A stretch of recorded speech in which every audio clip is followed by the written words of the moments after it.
For nearly a millennium, Rome stood as an unparalleled empire. Its legions carved out an empire stretching across 3 continents, its laws shaped civilization, and its culture endured. Yet, even at its peak, seeds of decline were sown. Vast borders became impossible to defend, internal corruption festered, and the very foundations slowly began to crack. The empire stretched too thin, its military resources strained across thousands of miles.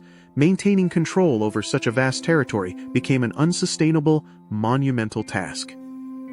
Economic instability became rampant.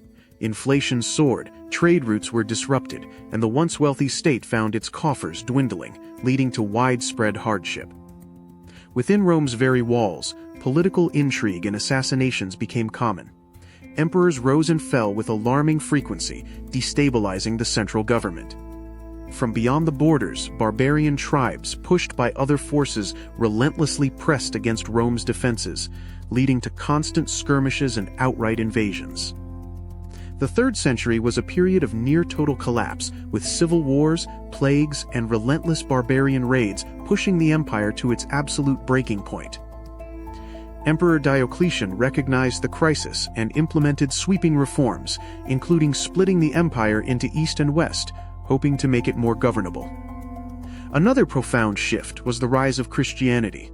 Once persecuted, it grew to become the state religion, fundamentally altering Rome's cultural and political landscape.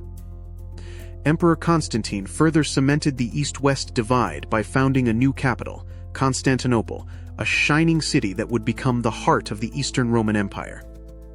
While the East prospered, the Western Roman Empire continued its slow, agonizing decline. Its defenses crumbled under increasing pressure from barbarian tribes. The arrival of the Huns, led by the fearsome Attila, unleashed a wave of terror. Their westward migration pushed more Germanic tribes into Roman territory. In 410 Common Era, the unthinkable happened. The Visigoths, led by Alaric, sacked the city of Rome, a psychological blow from which the empire never truly recovered. One by one, provinces fell away. Britain, Gaul, Spain, and North Africa were lost to invading tribes, severing vital tax revenues and military recruitment grounds. The church filled the vacuum of crumbling state authority, providing social structure and spiritual guidance in a fracturing world. Bishops became powerful local figures. The line of Western Roman emperors became shadows, often puppets of barbarian generals. Their power was nominal, their rule fleeting and inconsequential. In 476 Common Era, the Germanic chieftain Odoacer deposed Romulus Augustulus, considered by many to be the last Western Roman emperor, sending the imperial regalia to Constantinople. Though the Eastern Roman Empire, or Byzantium, continued, the Western Empire was no more. A centuries-long transformation culminated in this symbolic end. The fall was not a single event but a complex interplay of internal decay and external pressures. No one cause alone brought down the mighty empire. Despite its fall, Rome's immense legacy continued to shape Europe. Its law, language, architecture, and political ideas echoed through subsequent centuries. Delving deeper, persistent economic problems like hyperinflation, debasement of currency, and disruptions to essential agricultural production weakened Rome from within. Piracy and barbarian raids made sea and land trade hazardous. This reduced commerce, drying up vital revenue and luxury goods, impacting the empire's quality of life. To fund its massive army and bureaucracy, Rome levied increasingly heavy taxes on its citizens, stifling economic activity and driving many into poverty. Some historians propose that widespread lead poisoning from pipes and cooking vessels contributed to mental and physical decline among the Roman elite, a controversial idea. Constant warfare and devastating plagues led to severe manpower shortages, both for the army and for agricultural labor, weakening the empire's productive capacity.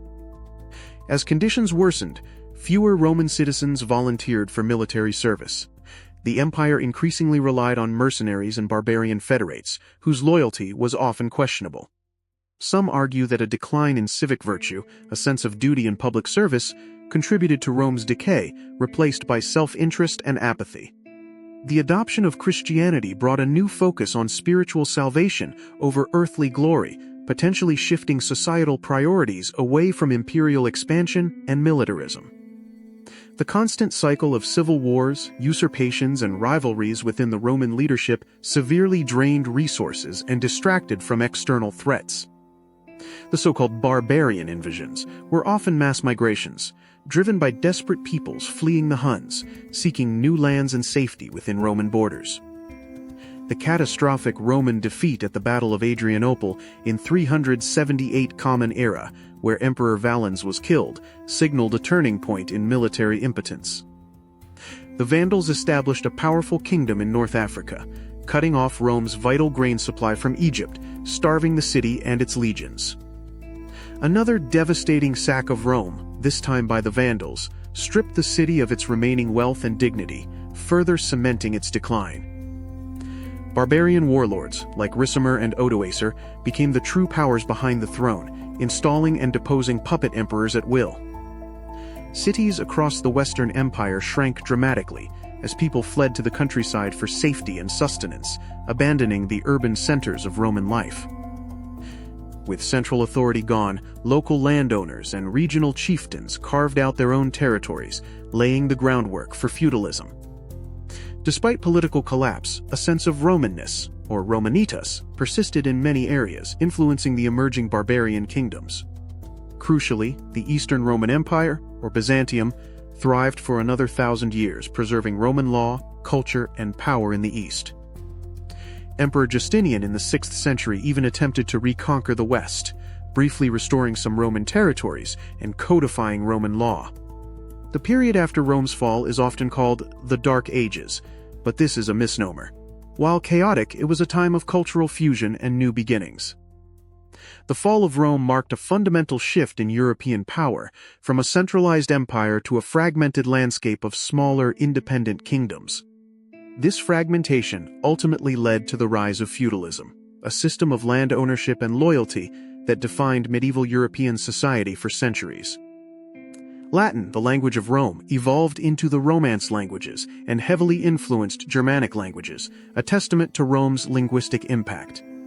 Roman law, codified by Justinian, formed the bedrock of legal systems across Europe, influencing concepts of justice, property, and governance. From grand basilicas to efficient road networks, Roman architectural and engineering prowess continued to inspire builders for millennia. The story of Rome's fall serves as a cautionary tale, demonstrating how even the mightiest empires are vulnerable to internal rot and external pressures. It's crucial to remember that no single factor caused the fall. It was a confluence of economic decline, political instability, military overstretch, and barbarian pressures. What endured was not just military power, but the enduring strength of Roman culture, its ideas and practices, which adapted and transformed in new contexts. The fall of Rome wasn't just an end. It was a profound transition, paving the way for the medieval world and the diverse nations of modern Europe. Understanding Rome's demise offers invaluable lessons about political stability, economic health, border security, and the adaptability of societies. Perhaps Rome's greatest failing was hubris, believing its empire was invincible and failing to adapt quickly enough to the shifting realities. The story reminds us that power, however absolute, is ultimately fragile. Even the greatest empires can crumble when their foundations erode. Beyond emperors and legions, it was the ordinary people who bore the brunt of Rome's decline, struggling through famines, raids, and uncertainty. The fall of Rome wasn't a sudden cataclysm, but a long, gradual sunset, casting ever longer shadows over a once brilliant civilization. What if Rome had adapted more effectively? What if its leaders had found true solutions to its myriad problems, rather than temporary fixes? Centuries later, the story of Rome's fall continues to captivate us, a timeless epic of rise, decline, and rebirth. Ultimately, the fall of Rome is a deeply human drama, a testament to human ambition, frailty, and the irresistible march of time and change. But from Rome's ashes rose a new Europe, forging new cultures, languages, and identities, forever shaped by the ghost of the empire. Even today, we walk on Roman roads, speak words derived from Latin, and grapple with legal concepts born in its Senate chambers. The story of Rome's fall is not just a historical event.